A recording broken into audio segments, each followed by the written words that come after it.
விஜய் அர்ச்சனா சமீபத்தில் ஒரு பேட்டியில் சில பெண்களின் கால்களுக்கு நடுவே இருக்கும் உறுப்பை குறிப்பிட்டு எல்லா கெட்ட வார்த்தைகளுக்கும் பேசிக் கொண்டிருக்கிறார்கள் என்று தன்னுடைய ஆதங்கத்தை வெளிக்காட்டியிருக்கிறார். அதோடு ஸ்லீவ்லெஸ் உடை அணிந்தால் இந்த சமுதாயத்தில் பல தவறாக பேசுவதால் நான் ஸ்லீவ்லெஸ் உடை அணிவதையே விட்டுவிட்டேன் என்றும் தனக்கு நடந்த கசப்பான அனுபவங்கள் குறித்தும் அந்த பேட்டியில் அர்ச்சனா பேசியிருக்கிறார். இது இணையத்தில் வைரலாகி வருகிறது. விஜய் அர்ச்சனாவுக்கு பெரிய அளவில் அறிமுகமே தேவையில்லை. தொகுப்பாளர்கள் என்று சொன்னதுமே டக்கு நினைவில் வரும் தொகுப்பாளிகளிலும் முக்கியமானவர் தான் விஜய் அர்ச்சனா. இவர் விஜய் டிவி, ஜி தமிழ் என்று பல சேனல்களில் பல வருடங்களாக தொகுப்பாளராக இருந்து வருகின்றார்.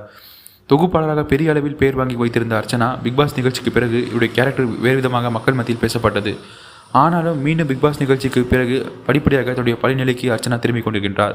இப்படியான நிலையில் தான் பிக்பாஸ் நிகழ்ச்சிக்கு பிறகு அவருக்கு தலையில் ஒரு பெரிய ஆபரேஷன் செய்யப்பட்டிருந்தது.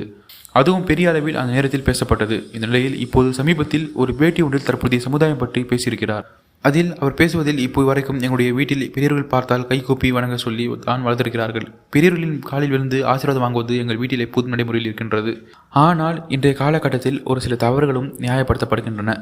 என்னுடைய குடும்பத்தை காப்பாற்ற வேண்டுமென்றால் நான் அந்த காரியத்தை செய்தாக வேண்டிய சூழ்நிலை உருவாகி, அதுபோல இப்போதைய சூழ்நிலையில் அட்ஜஸ்ட்மெண்ட் பண்ணி செல்லுதல், காஸ்டிங் கோச் இந்த வார்த்தைகள் அதிகமாக உலா வருகிறது. இது மற்ற துறையில் இருப்பதை விட மீடியா துறையில் அதிகமாக இருக்கின்றது.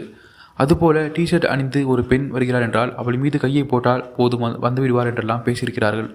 நான் ஆரம்பத்தில் நிகழ்ச்சிகளை தொகுத்து வழங்கும் போது அதிகமான ஸ்லீவ்லெஸ் போடுவேன். அது நமக்கு நல்லா இருக்கும் என்று நினைத்து கொண்டிருந்தேன். ஆனால் இந்த மாதிரி வார்த்தைகளை கேட்ட பிறகு நான் ஸ்லீவ் லேசர் டிஷர்ட் போடுவதை நிறுத்தி கொண்டேன்.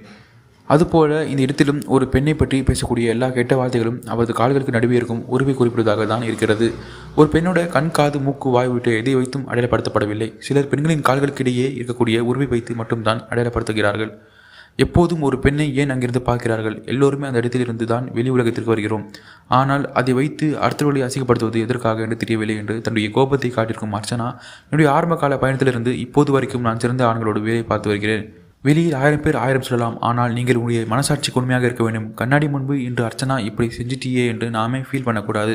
அது மட்டும்தான் என்னுடைய குறிக்கோள். இதுவரைக்கும் அந்த மாதிரியான ஒரு தருணம் எனக்கு நடந்தது கிடையாது என்பதை நான் இங்கு பெருமையாக கூறிக்கொள்கிறேன் என்று அந்த பேட்டியில் அர்ச்சனா பேசியிருக்கையில் அதை பார்த்து பலரும் பகிர்ந்து வருகிறார்கள்.